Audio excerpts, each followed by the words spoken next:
You work for 5 years, sacrificing your youth, your energy, and your faith for a company. But in one cold morning, you're fired through a heartless email. And then, in the depths of humiliation, you discover a truth far worse. They betrayed you from the very beginning. I didn't cry. I chose revenge. And this is how I brought down an entire CEO with nothing but the truth they never saw coming. They thought I was just another disposable employee. They were wrong. Dead wrong. My name is Emily Carter. And 5 years ago, I thought I'd found my dream job at Arden Dynamics, a mid-sized tech company nestled in the heart of Denver. At 32, I was a project manager who genuinely believed in what we were building, innovative software solutions that promised to revolutionize how businesses managed their supply chains. God, I was naive. Every morning, I'd arrive at the glass-fronted building by 7:30 a.m., coffee in hand, ready to tackle whatever challenges the day threw at me. The 14th floor was my second home, maybe even my first, if I'm being honest. My desk faced the Rocky Mountains, and on clear days, I'd steal moments between meetings to watch the sunlight paint the peaks gold. Those mountains felt like a promise, steady, enduring, reaching towards something greater. Mark Lawson was my direct supervisor, the VP of Product Development, tall, charismatic, with salt and pepper hair that made him look distinguished rather than old. He had this way of making you feel like you were the only person in the room when he spoke to you. "Emily," he'd say, leaning against my desk with that easy smile, "you're the backbone of this department. Don't know what we'd do without you." I ate it up, every word. The truth is, I was good at my job. Damn good. I could juggle 6 projects simultaneously, negotiate with difficult clients, and still find time to mentor the junior staff. My performance reviews were stellar. My projects came in on time and under budget. The Nexus integration project I'd spearheaded had saved the company $2 million in its first year alone. But it wasn't just about the work. I believed in Arden Dynamics. I believed in our CEO, Richard Hale, who gave quarterly speeches about building a family, not just a company. I believed in the mission statement printed on the lobby wall, innovation through integrity. I wore my company badge like a badge of honor, defended our products at industry conferences. And yes, I was that person who wore the company t-shirt on casual Fridays without irony. My apartment in Capitol Hill was a 15-minute drive from the office, but most nights I didn't leave until 8 or 9. My friends joked that I was married to my job. My actual boyfriend, David, didn't find it as funny. "You're going to burn out," he'd warn me over reheated takeout dinners. "No company is worth sacrificing your entire life for." "You don't understand," I'd tell him, fork pushing pad thai around the container. "We're building something special. Mark says I'm being groomed for senior management, maybe even a director position next year." The overtime wasn't mandatory, but it felt necessary. There was always one more report to perfect, one more client to placate, one more crisis to solve. I thrived on it, the adrenaline, the purpose, the feeling that I was indispensable. I remember the exact moment I realized I'd drunk the Kool-Aid completely. It was at the company Christmas party, held at some swanky hotel downtown. Richard Hale raised his champagne glass and said, "To the Arden family, may we continue to grow together." I actually teared up. Me, the woman who hadn't cried since my grandmother's funeral, getting emotional over corporate platitudes. Looking back, the warning signs were there. The way Mark would present my ideas in board meetings, saying, "We thought of this," or "the team developed that," but never specifically crediting me. The way certain emails would mysteriously exclude me from the CC line. The way I'd find my project files moved to shared drives without my permission. But I explained it all away. Mark was protecting me from politics. The IT department was just being efficient. I was being paranoid, ungrateful even, for questioning the company that had given me so much opportunity.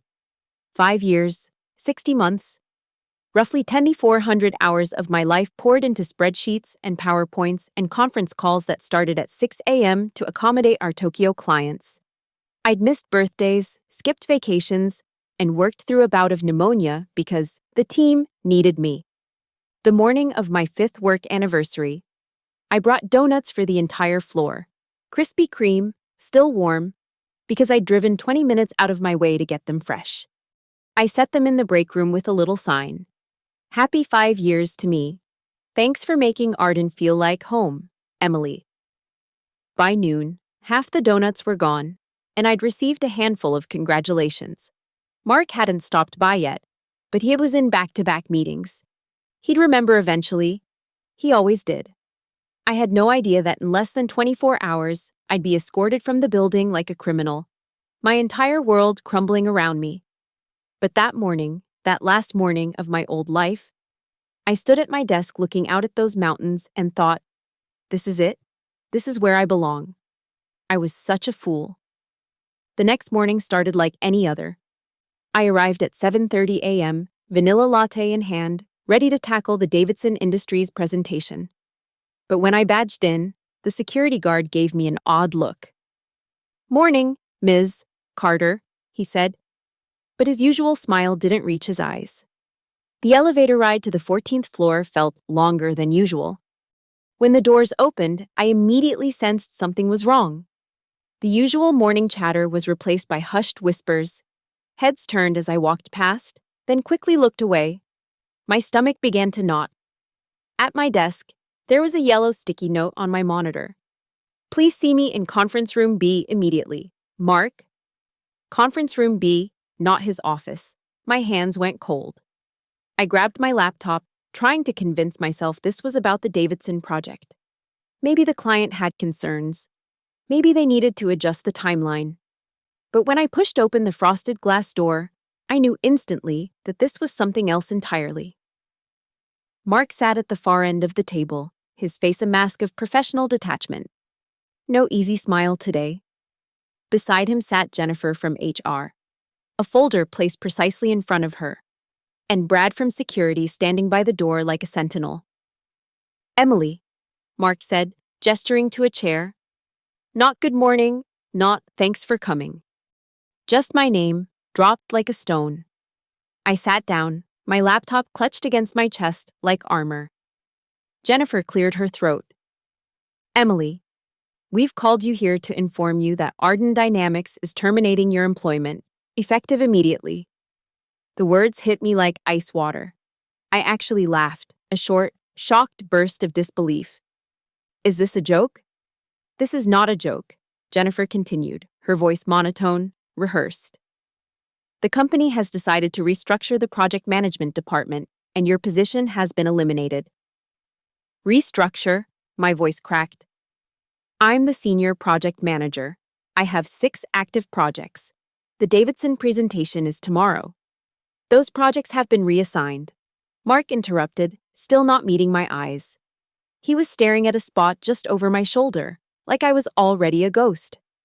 "Mark," I said, and now my voice was pleading, pathetic. "Yesterday was my 5-year anniversary. You said I was being groomed for director. You said, the decision has been made." He cut me off. "This is not a performance issue. You'll receive 2 weeks severance, standard per company policy."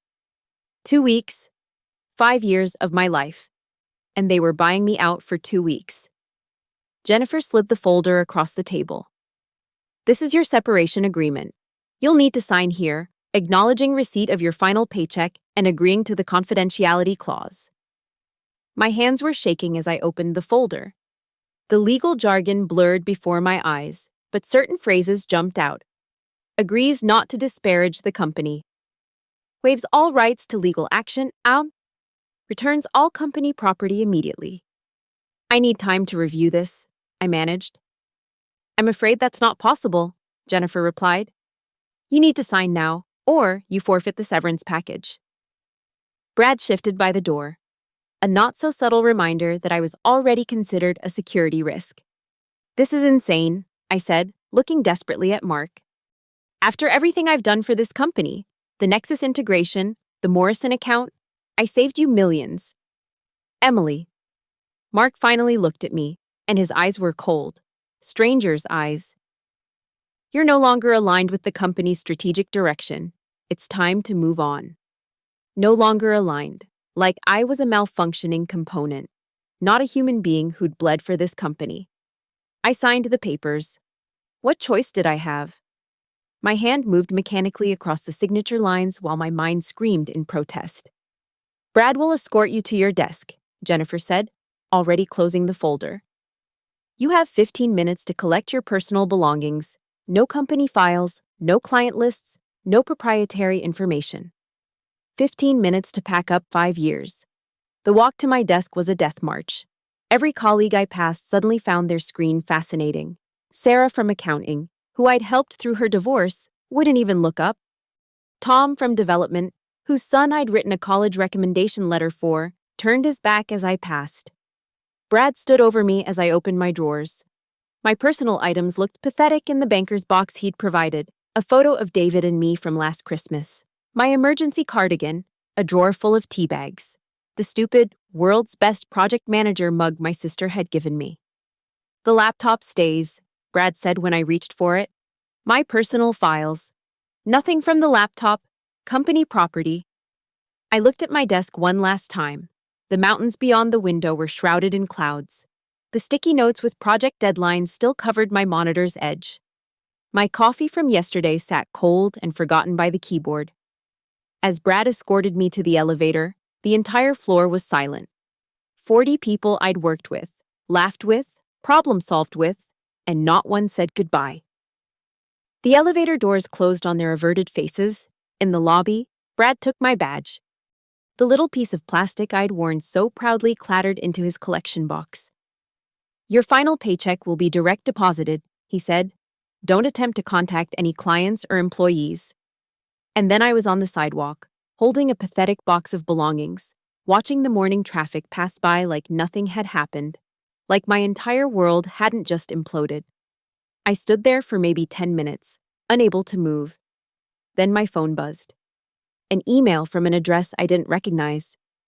They've been planning this for months. You deserve to know the truth. Check your personal email tonight. A friend. My hands were trembling as I called David, but it went to voicemail. I tried to speak, but only managed a strangled sob before hanging up. The walk to my car felt endless. Each step was an effort, like moving through quicksand. In the parking garage, I sat behind the wheel and finally let the tears come. Huge, gasping sobs that echoed off the concrete walls. 5 years. Gone in 15 minutes. But that anonymous email burned in my mind. Someone knew something. Someone wanted me to know something. That night, everything would change. But in that moment, sitting in my car with mascara streaming down my face and my pathetic box of belongings in the back seat, I felt like my life was over. I had no idea it was just beginning. That evening, I sat in my apartment with my laptop open, hitting refresh on my personal email every 30 seconds. David had come over with Chinese food, but the containers sat untouched on the coffee table. The anonymous message had promised answers, and I needed them more than I needed air. At 9:47 p.m., it arrived. The subject line was blank. The sender was a scrambled Gmail address. But the attachments? There were dozens of them. Emily, you deserve to know what really happened. Start with the PDFs. My fingers trembled as I clicked the first file. It was a slide deck, my slide deck, the one I'd created for the Nexus integration project. But something was different. Where my name had been on every page as project lead, it now read Mark Lawson. The metadata showed it had been modified 3 months ago. The second file was worse. An email chain between Mark and Richard Hale, our CEO, dated 6 weeks ago. Richard, Emily's Nexus framework is exactly what Pinnacle Partners is looking for. I've reworked the presentation to show my team developed it. She won't be a problem much longer. Richard's response. Good. Make sure she's gone before the Pinnacle deal closes. Can't have any loose ends. I felt David's hand on my shoulder, but I couldn't stop reading. File after file revealed the truth that had been hiding in plain sight. The Morrison account I'd saved? Mark had presented it to the board as his triumph. The innovative project management system I'd developed, already being packaged to sell to external clients under Mark's name, 3 years of my intellectual property, systematically stolen and rebranded. Holy shit, David whispered, reading over my shoulder. Emily, this is... There's more, I said, clicking on a folder labeled Financial. What I found there made my blood run cold. Internal communications showing that Richard and Mark had been negotiating with Pinnacle Partners to sell my project frameworks as proprietary Arden technology. The deal was worth $12 million. My work, my ideas, my late nights, my innovations were the cornerstone of this deal. But that wasn't even the worst part. Buried in the emails was a thread discussing the Emily problem. They'd been planning my termination for 4 months. They needed me gone before the Pinnacle deal closed because any due diligence would reveal I was the true architect of these systems. My employment history, my emails, my documented contributions, I was evidence of their theft. They didn't fire you because you weren't aligned, David said slowly. They fired you because you were the proof of their fraud. I found myself laughing, a bitter sound that didn't sound like me. 5 years I killed myself for them. And they were just waiting for the right moment to throw me away. The last folder was labeled, Not Just You. Inside were similar stories. Janet from marketing, let go 2 years ago. Her campaign strategies now being sold as Mark's consulting packages. Robert from development, forced into early retirement. His coding architecture now the backbone of Arden's proprietary software. At least 6 employees over the past 3 years, all pushed out after their work had been stolen. Who sent this? David asked. I scrolled back to the original email. There was a postscript I'd missed. Check the employee pension fund allocations. Compare them to actual deposits. Someone who's still trapped inside. It took me an hour of cross-referencing the attached financial documents, but when I found it, I actually gasped. Employee pension contributions were being deducted from paychecks, but only about 60% was making it into the actual pension fund. The rest was being diverted into a development fund that, as far as I could tell, went directly into executive bonuses. Richard Hale hadn't just stolen my work. He'd been stealing from every single employee at Arden Dynamics. You have to go to the police, David said. With what? I laughed bitterly. Anonymously sent documents. They'll say these are fake, that I'm a disgruntled employee making things up. But as I said it, I realized something.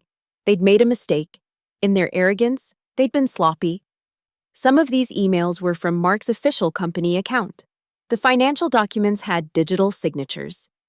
This wasn't just hearsay, this was evidence. I called my friend Jake, a cybersecurity consultant I'd known since college. I need to verify some documents, I said. Can you help? Emily, it's almost 11. Please, Jake, it's important. An hour later, Jake called back. These are legitimate. The email headers check out, the digital signatures are valid, and Jesus Christ, Emily. Is this what I think it is? They stole everything from me, I said quietly. My work, my ideas, my future. And I wasn't the only one. What are you going to do? I looked at the mountains through my window, now just dark shapes against the night sky. The same mountains I'd stared at from my office window for 5 years, thinking I was building something meaningful. I'm going to destroy them, I said, surprised by the calm in my voice.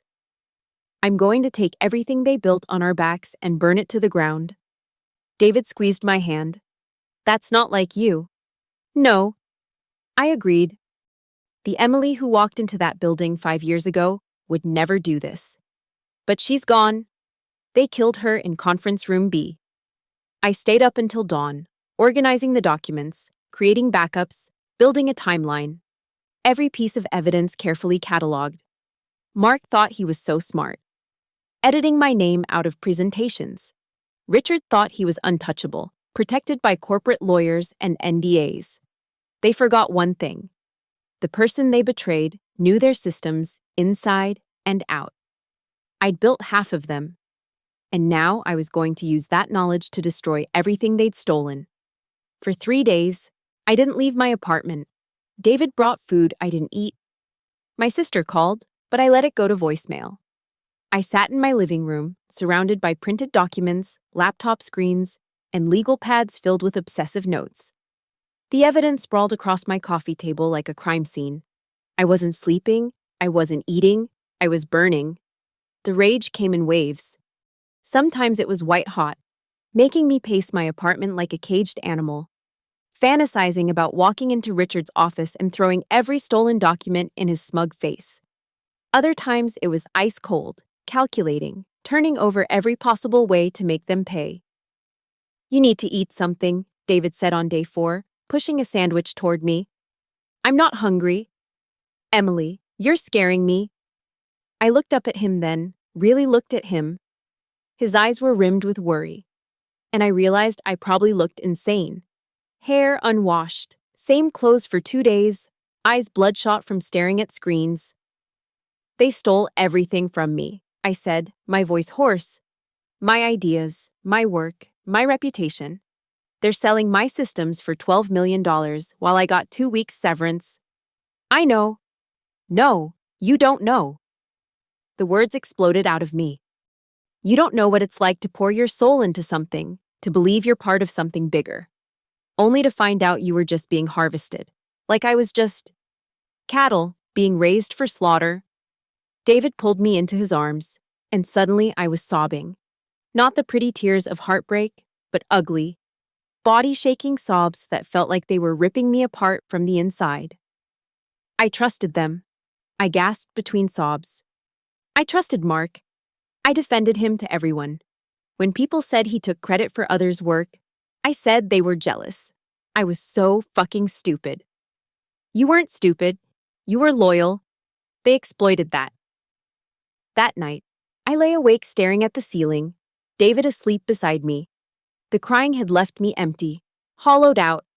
But in that emptiness, something else was growing. Not just anger anymore, but something colder, more focused, purpose. The next morning, I made a decision. I stood in my shower, water scalding hot, and made a choice.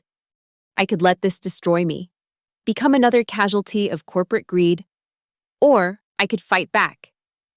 "If they think I'm just going to disappear," I said to my reflection, "they picked the wrong person to fuck with." I thought about my options. Legal action? The NDA I'd signed would make that complicated, and they had better lawyers. Go to the press? Without more proof, I'd look like a disgruntled employee. The anonymously sent documents were damning. But I needed more. I needed irrefutable evidence, I needed allies, and I needed to be smart about it. I made a list of everyone who'd been pushed out of Arden in the past 5 years. Janet, Robert, Marcus from finance, Sarah from legal who'd resigned suddenly last year. Each of them had signed NDAs, but NDAs didn't cover criminal activity. If Richard was embezzling from the pension fund, that changed everything. Then there were the people still inside. My anonymous source was risking everything to help me. Who else might be willing to talk? Who else had been stepped on, overlooked, used? I thought about Lisa in accounting, who'd processed my termination paperwork with tears in her eyes. Tom from IT, who'd looked physically sick when Brad had collected my laptop. These people knew something was wrong. They just needed someone to stand up first. But I couldn't do this angry. Anger made you sloppy, and sloppy got you caught. I needed to be ice. I needed to be precise. I spent the next week planning, not the wild, revenge fantasy planning of the first few days, but real, methodical strategy. I created encrypted folders, backed up everything to multiple secure clouds. I researched Richard's background, Mark's history, the Pinnacle Partners deal. I studied corporate fraud cases, whistleblower protections, SEC regulations. "You're different," David said one evening, watching me work. "Different how?" "Focused, like you're preparing for war." I looked up from my laptop. I am preparing for war. They declared it when they stole my life's work.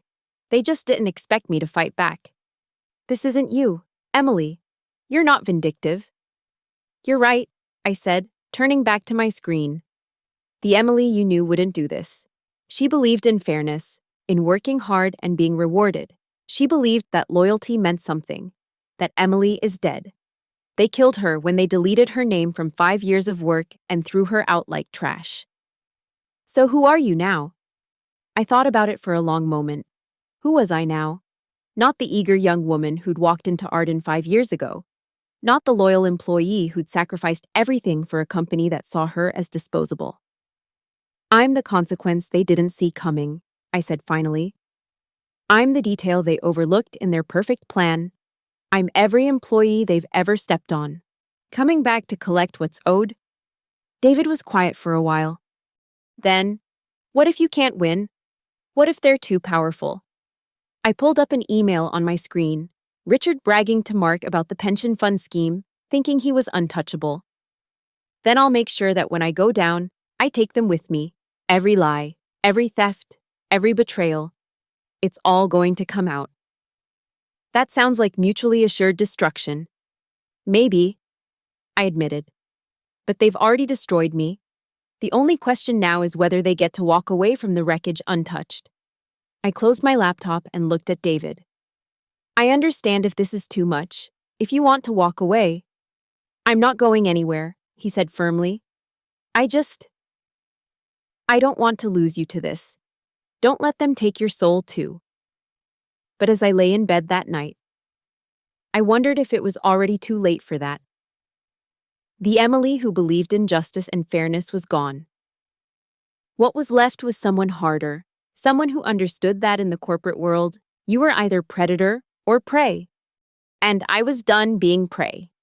The first person I reached out to was Jake, my cybersecurity friend. We met at a dingy 24-hour diner on Colfax, the kind of place where nobody asked questions and the coffee was terrible enough to keep you alert. I need more than document verification, I told him, sliding a USB drive across the cracked Formica table. I need to understand their entire digital infrastructure. Jake palmed the drive, his expression unreadable. Emily, what you're asking, it's a gray area. They stole $12 million worth of my work. They're embezzling from employee pensions. How gray is that? He was quiet for a moment, then nodded. I'll see what I can do. Legally, he added with emphasis. Public records, social media, anything that's technically accessible. Next was Marcus Chen from Finance, fired 18 months ago for performance issues despite 15 years of stellar reviews. I found him through LinkedIn, now working at a small firm downtown. We met in his office after hours. They did the same thing to you, he asked after I showed him the pension fund documents. Worse. But Marcus, your forensic accounting skills, can you trace where the money actually went? His eyes gleamed with something I recognized, hunger for justice. Give me the data, I'll follow every penny. The breakthrough came from an unexpected source. Lisa from accounting reached out through a burner email. I heard you're looking for truth. Tuesday, 2 p.m., Denver Public Library, 3rd floor. She was waiting in the philosophy section, nervously clutching a manila envelope. I could lose everything for this, she whispered, glancing around despite the empty aisles. Lisa, you don't have to. Yes, I do. She pushed the envelope toward me. I've been documenting everything for 2 years. Every suspicious transaction, every redirected fund, every ghost consultant payment that went straight to Richard's Cayman account. Why didn't you say anything before? Her laugh was bitter. To who? HR reports to Richard. The board is all his golf buddies. I have a daughter with special needs. I couldn't afford to lose my insurance. Inside the envelope were bank statements, wire transfer receipts, and a USB drive. There's more, Lisa said. The Pinnacle deal? Your systems aren't the only thing being sold. They're packaging the entire project management division's intellectual property. Everyone's work, claiming it's all proprietary Arden technology. How many people know? More than you'd think. We're all just scared. That evening, I contacted Sarah, the former legal counsel who'd resigned last year. She agreed to a video call, her face careful and guarded on my laptop screen. I can't violate my NDA, she said immediately. I'm not asking you to. I'm asking if an NDA covers criminal activity. A long pause. Hypothetically, no. If there's evidence of embezzlement, fraud, or other criminal acts, an NDA wouldn't prevent someone from reporting it to authorities. And if someone had evidence of systematic theft of intellectual property, Sarah's composure cracked slightly, then that someone should be very careful, but also very thorough. Corporate fraud cases live or die on documentation. My next meeting was with Janet from marketing in a coffee shop in Boulder. She looked different, harder, like she'd been through her own war. They destroyed my reputation, she said quietly. Told everyone I was incompetent, unstable. It took me a year to find another job. I showed her the emails about her campaigns being sold as Mark's consulting packages. Fucking bastards, she breathed. How much? $300,000 in consulting fees over the past 2 years. She gripped her coffee cup so hard I thought it might shatter. What do you need from me? Everything. Every document you saved, every email, every proof that those campaigns were yours. Done. The most dangerous meeting was with someone still inside Arden. Tom from IT had suggested we meet at a hiking trail outside the city, away from any possible surveillance. You know your anonymous source, he said as we walked. There's actually a group of us. We've been documenting everything, waiting for someone with nothing left to lose. How many? 12, maybe 15. We call ourselves the backup files. He gave a bitter laugh. We're all backing each other up, storing evidence, waiting. For what? For someone like you. Someone they already burned who could light the match without losing everything. He handed me a phone. Encrypted, untraceable. The anonymous source will contact you directly now. That night, the phone buzzed. A simple message. Check the news tomorrow. We're accelerating the timeline. The next morning, a small financial blog ran a story. Questions arise about Arden Dynamics' acquisition strategy. It was subtle, just pointing out some inconsistencies in their public filings, but it was enough to make investors nervous. My phone rang. The encrypted one. That was us. The voice was disguised, electronic. A warning shot, Richard scrambling, calling emergency meetings. He's scared. Who are you? Someone who's watched him destroy too many good people. Emily. We have everything. Years of evidence. But we needed someone on the outside to release it. Someone credible. Someone with a personal stake. Why me? Because you're not just another disgruntled employee anymore. You're the smoking gun. Your systems are the foundation of a $12 million fraud. When this comes out, you'll be the face of every employee they've ever wronged. I thought about what David had said about losing my soul to this. But surrounded by allies I'd never expected. People who'd been fighting this fight in shadows and silence. I realized something. I wasn't losing my soul. I was finding my purpose. What's next? I asked. We feed you everything. You coordinate with your contacts, the forensic accountant, the journalist you're about to meet, the SEC whistleblower hotline. We attack from inside, you attack from outside. When? The Pinnacle deal closes in 2 weeks. We hit them 3 days before, maximum damage, no time to recover. I looked at the evidence spread across my apartment, then at the encrypted phone in my hand. 2 weeks to prepare for war. Let's burn it down, I said. Welcome to the resistance, Emily. Let's give Richard Hale the retirement he deserves, in federal prison. The first strike came on a Wednesday morning, exactly 10 days before the Pinnacle deal was set to close. I sat in my apartment, watching my laptop screen as Marcus, my forensic accountant ally, hit send on an anonymous package to 3 major Arden Dynamics shareholders. The package contained just enough information about the pension fund discrepancies to raise eyebrows, not enough to prove anything definitively, but sufficient to demand answers.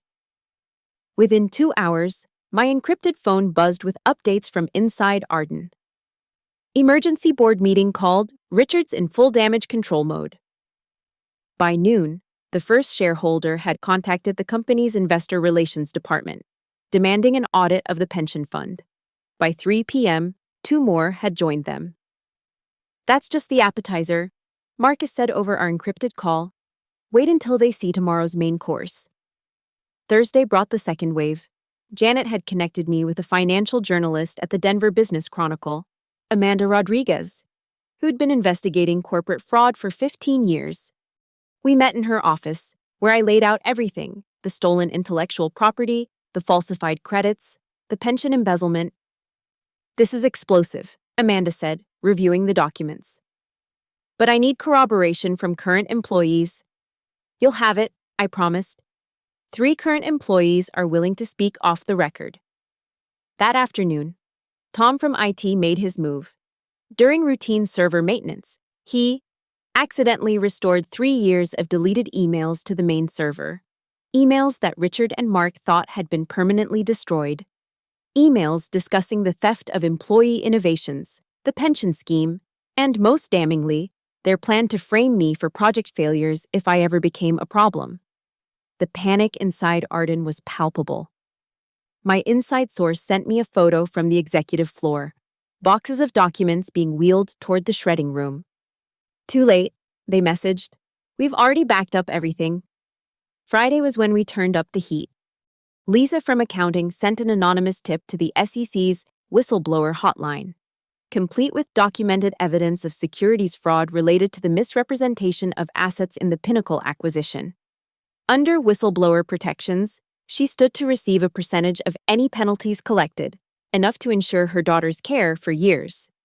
Meanwhile, I reached out to Pinnacle partners directly, not to their executives, but to their due diligence team. A simple email from a concerned former employee suggesting they might want to verify the true creators of the intellectual property they were purchasing. "Look into the metadata," I wrote. "Check the original file creators. Ask for the development documentation. The truth is in the details." By Monday, Richard was in full crisis mode. The board had demanded an emergency audit.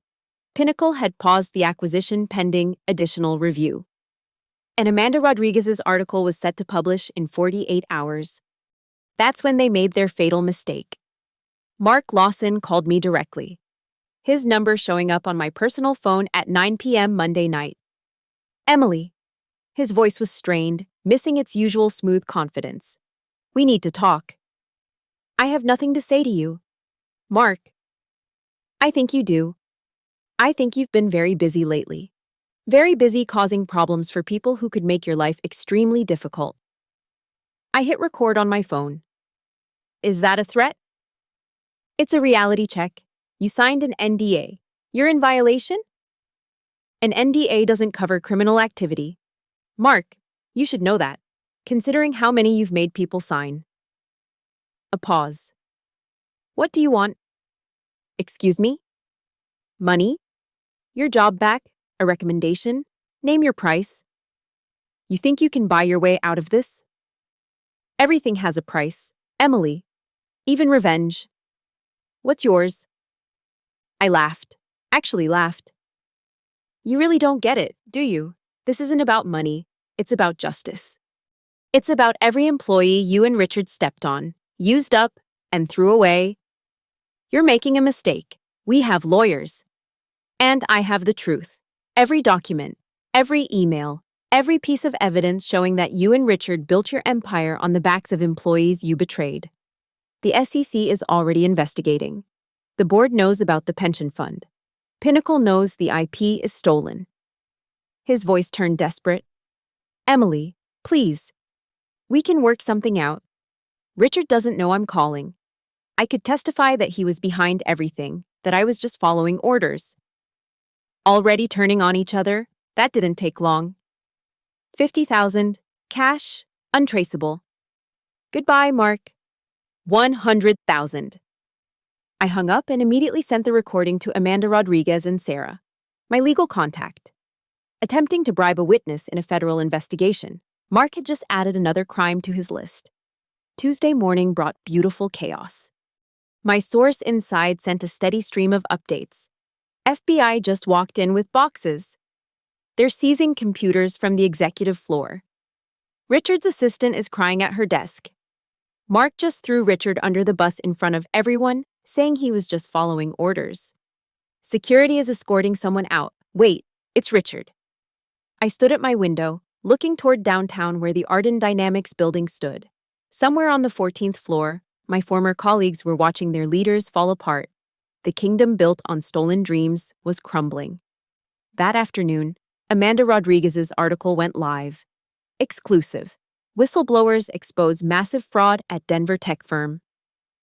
The headline was just the beginning. She'd done her homework, interviewing 7 former employees, 3 current ones, anonymously, and citing documented evidence of systematic theft of employee intellectual property, pension fund embezzlement exceeding $2 million, securities fraud in the pending Pinnacle acquisition, attempted bribery of witnesses. By evening, it was the top story on every Denver business site. National outlets were picking it up. The Pinnacle deal was officially dead, but the best was yet to come. At 8 p.m., the FBI released a statement. Federal agents have arrested Richard Hale, CEO of Arden Dynamics, on charges of wire fraud, embezzlement, and conspiracy. The investigation is ongoing. The encrypted phone buzzed one final time. Check the news tomorrow morning. We saved the best for last. I fell asleep that night feeling something I hadn't experienced in weeks. Peace, not happiness, not yet. But the savage satisfaction of watching karma finally collect its debt. Wednesday morning, I woke to my phone buzzing incessantly. David was shaking my shoulder. Emily, you need to see this. Now. I grabbed my phone, squinting at the screen. 47 messages, 12 missed calls. My Twitter mentions were exploding. The morning news was running footage I never thought I'd see. Richard Hale in handcuffs, being led from his Cherry Hills mansion to a waiting FBI vehicle. His perfectly styled hair was disheveled, his designer suit wrinkled, his face a mask of shock and fury. But that wasn't the best for last my source had promised. The real bombshell came from an unexpected direction. Someone had leaked Richard's private emails to WikiLeaks, not just the corporate fraud, but everything. His affairs, his offshore accounts, his contempt for his own board members expressed in vivid, profane detail. One email to Mark stood out. These idiots on the board eat up whatever I feed them. As for the employees, they're replaceable cogs, especially that Carter girl. Works herself to death thinking she matters. Useful idiot. Useful idiot. After everything, that's what I'd been to him. The phone rang. Amanda Rodriguez. Emily, I'm outside your building with a camera crew. The story's gone national. CNN, Fox, MSNBC, everyone wants to interview the woman who brought down Richard Hale. You're the face of corporate justice. I looked at myself in the mirror. Unbrushed hair, old college t-shirt, eyes still puffy from sleep. Give me 30 minutes. As I showered and dressed, I thought about what I wanted to say. Not just about my story, but about all the others. Janet, Marcus, Robert, everyone who'd been crushed under Richard's designer shoes. The interview was surreal. Amanda Rodriguez stood with me outside the Arden Dynamics building, the place where I'd spent 5 years of my life, now surrounded by news vans and FBI vehicles. Emily, how does it feel to see Richard Hale arrested? I looked directly into the camera. This isn't about how I feel. It's about justice for every employee who trusted their company, who gave their best years and best ideas, only to be betrayed. Richard Hale and Mark Lawson didn't just steal from me. They stole from hundreds of people over years. What would you say to other employees facing similar situations? Document everything, save every email, every file, every piece of evidence, and remember, NDAs don't protect criminal behavior. You have rights, you have power. You just have to be brave enough to use them. What's next for you? I paused. I hadn't really thought about it. Honestly, I don't know. But for the first time in weeks, I'm looking forward to finding out. As the camera crew packed up, my phone rang. A number I didn't recognize. Ms. Carter? This is Patricia Winters from the SEC. We'd like to discuss your whistleblower claim and the potential recovery of fraudulent gains. Are you available this afternoon? The meeting at the SEC office was nothing like Conference Room B. Here, I wasn't the one being interrogated.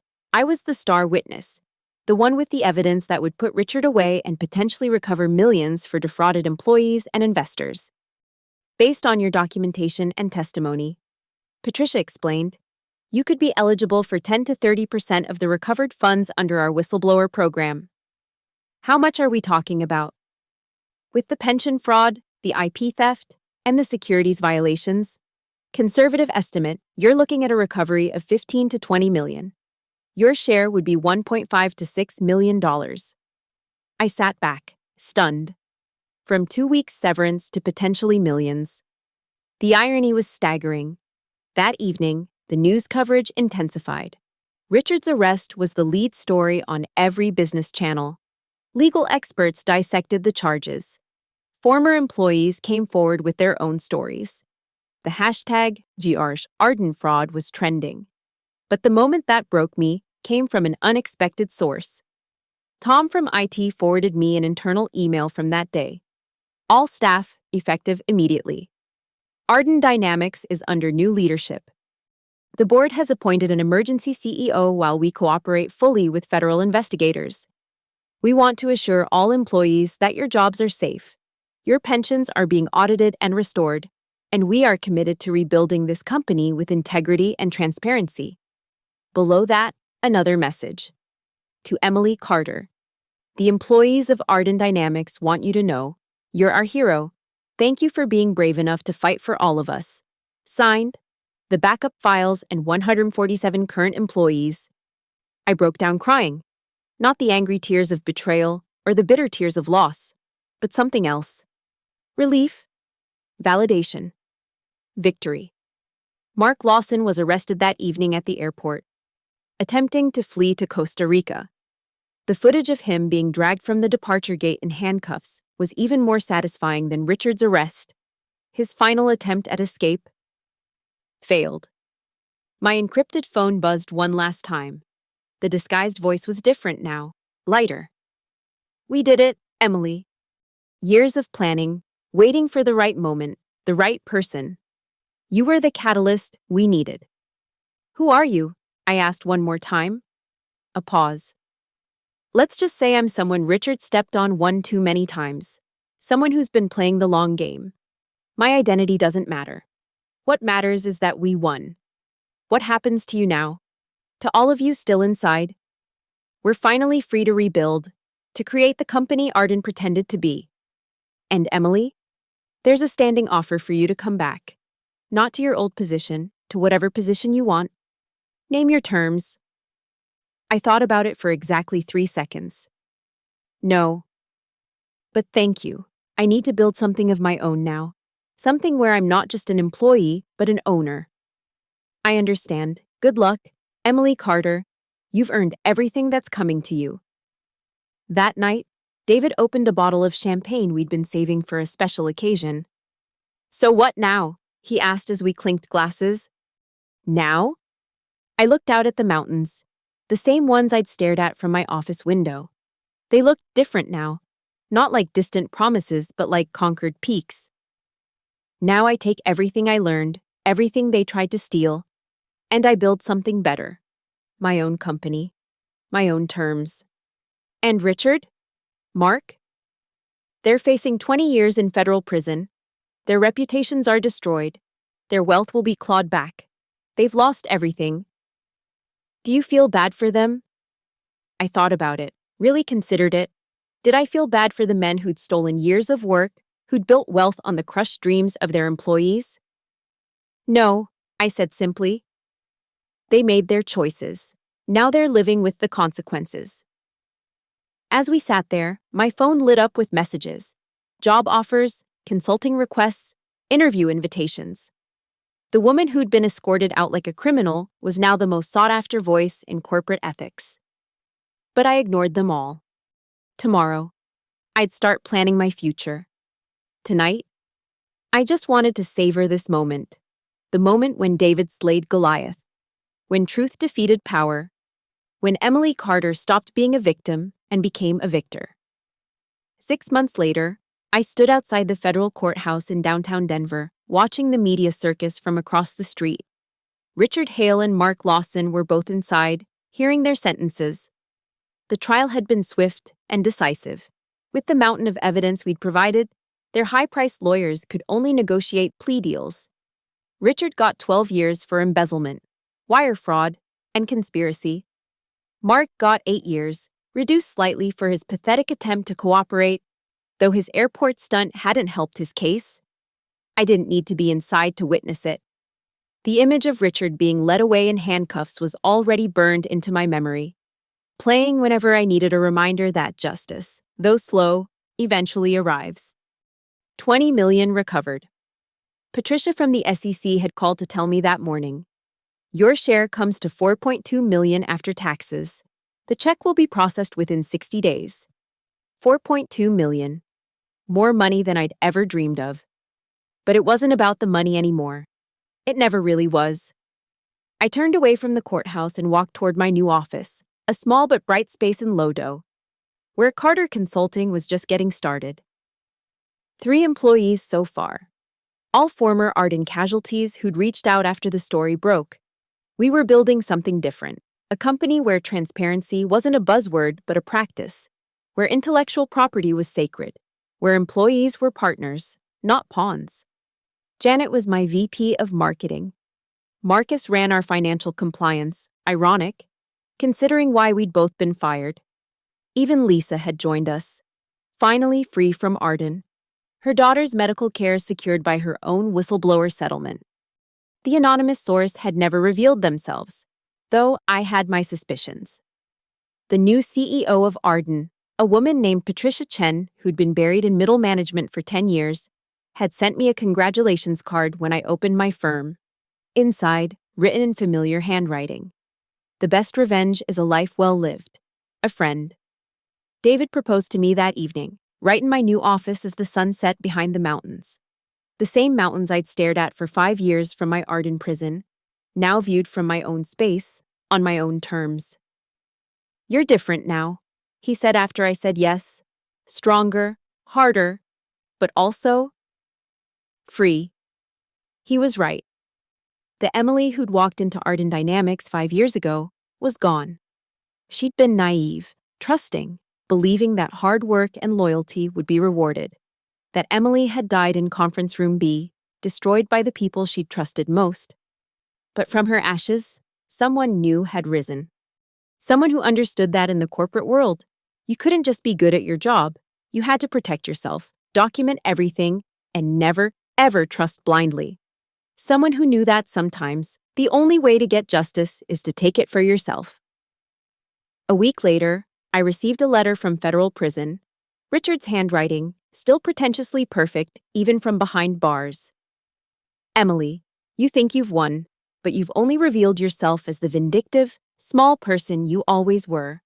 I gave you opportunity, and you repaid it with betrayal. Enjoy your moment. It won't last. Richard. I laughed. Actually laughed out loud. Even now, even from prison. He couldn't see it, couldn't understand that he'd created his own destroyer, that every lie, every theft, every betrayal had forged the weapon that eventually brought him down. I framed the letter and hung it in my office, right next to my business license and the photo from the day we opened Carter Consulting. A reminder of where I'd been and why I'd never go back. Some nights, I still dream about Conference Room B, about Brad standing by the door, about Mark's cold eyes as he destroyed my world. But now, in the dreams, I'm not crying, I'm not begging, I'm smiling, because I know what's coming, I know how the story ends. They thought they were discarding a weak, disposable employee, someone who would slink away in shame and disappear.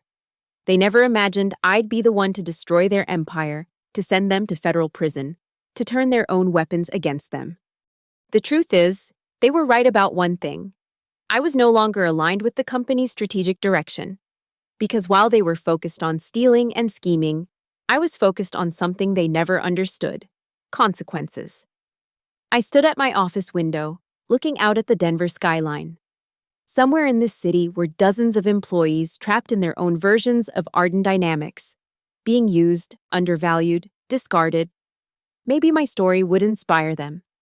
Maybe they'd find their own courage to fight back. Or maybe they'd just learn the lesson I learned the hard way. Document everything, trust carefully, and never, ever let them see you coming. My phone buzzed with a text from David. Dinner at 7, that new place on Larimer? Be there in 20, I replied. I took one last look at Richard's letter, then at the mountains beyond. They didn't look like promises anymore, or conquered peaks. They looked like witnesses, silent, eternal witnesses to a story of betrayal and revenge, of power corrupted and justice served. I turned off the lights and locked my office door. Emily Carter, CEO of Carter Consulting, walking toward her future on her own terms. They'd tried to bury me. They just didn't realize I was a seed. And from the ruins of their empire, I'd grown into something they never saw coming. Their reckoning. Thank you so much for listening to this story of betrayal, justice, and ultimate revenge. I'd love to know where you're listening from. Drop a comment below and let's connect. If this story resonated with you, please subscribe to the channel and share your thoughts. Have you ever faced workplace injustice? How did you handle it? Your stories inspire me to keep sharing these powerful narratives. Don't forget to hit that notification bell so you never miss our next story.